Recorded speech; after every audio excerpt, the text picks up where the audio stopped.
kan lam san lai pe lin kan in vang lai che nin het hiền hiền lo lai tharo kan lam kan sai san lai pe lin kan in kan lin vang lai che nin mun la tang fal an pung se lin kan lam san in kan lam kan sai san lai pe lin kan in kan lin vang lai che nin mun la tang fal an pung se lin vang lai che nin. I'm the yellow skin weapon, still they put me on the blacklist. So much black and yellow on my mind, but I like this. I'm the best flavor, call me Mr. Flavor. Shawty, I can save you, call me Mr. Savior. I can make your ass drop it down low. Let me be the reason that you drop it down low. Shawty, let me tell you how my game go. Sitting on the sideway, waiting for the next pay. Cause I'm getting more cash, ain't gonna wait for the next day. When you fake G's, only wait for the girls and the fame. Me, I'm posed to my D-boy stand, and I flow like a B-boy game. Nah, my bitch coming back like I'm back on this rap game. Bitches gonna strip for the big face. Lam kan sai san lai pe lin kan in kan lin vang lai che nin mun la tang fal an pung se lin kan lam san in kan lam kan sai san lai pe lin kan in kan lin vang lai che nin mun la tang fal an pung se lin vang lai che nin.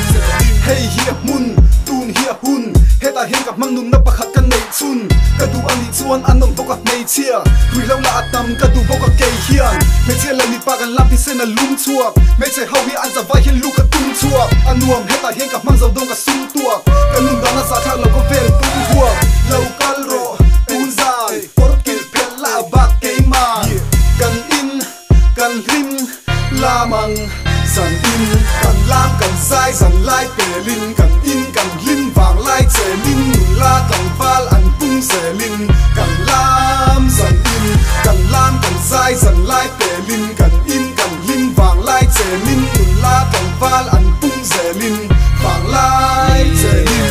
Music makes me lose control. Underground prince with the same old flow. Blow, take off your clothes, beats get low, ready to go with a dirty boy. What you like most? Sucking my dick, playing it sick.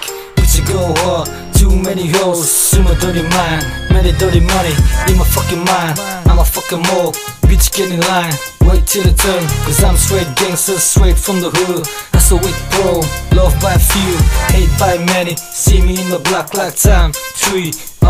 Fuck the time. Just keep it grinding, smoke and drink until the sun hit the fucking sky. Kan lam kan sai san lai pe lin kan in kan lin vang lai che nin mun la tang fal an pung se lin kan lam san in kan lam kan sai san lai pe lin kan in kan lin vang lai che nin mun la tang fal an pung se lin vang lai che nin. Local de te hey no we dom la. Ilo king emo king le we mo hey alom na lungai mara te ay ta kan ti sin ron dom vera te ay du le ipor la na bin het di hian sin ke ni chuan kan ti chin ke ni chuan zan tin aremina the thileng ki mi tem chin imi tin mi mel khie te tung ka chan chin en thil ye kan nei en thil ye ka ti chin en chen ye ka pe en chen ye ka ti chin she mala apoilo du da in kanun ka ngai na thil loilo ka khu sak dan hian a thala ma hoilo ma se apoilo him ta kin kan lam ze ta kin mi zu ta pesta moi na kamit ta acham ti chuan kanin kara chak na za kan lam kan sai san lai pe lin kan in kan lin vang lai che nin mun la tang fal an pung se lin kan lam san in kan lam kan sai san lai pe lin kan in kan lin vang lai che nin mun la tang fal an pung se lin vang lai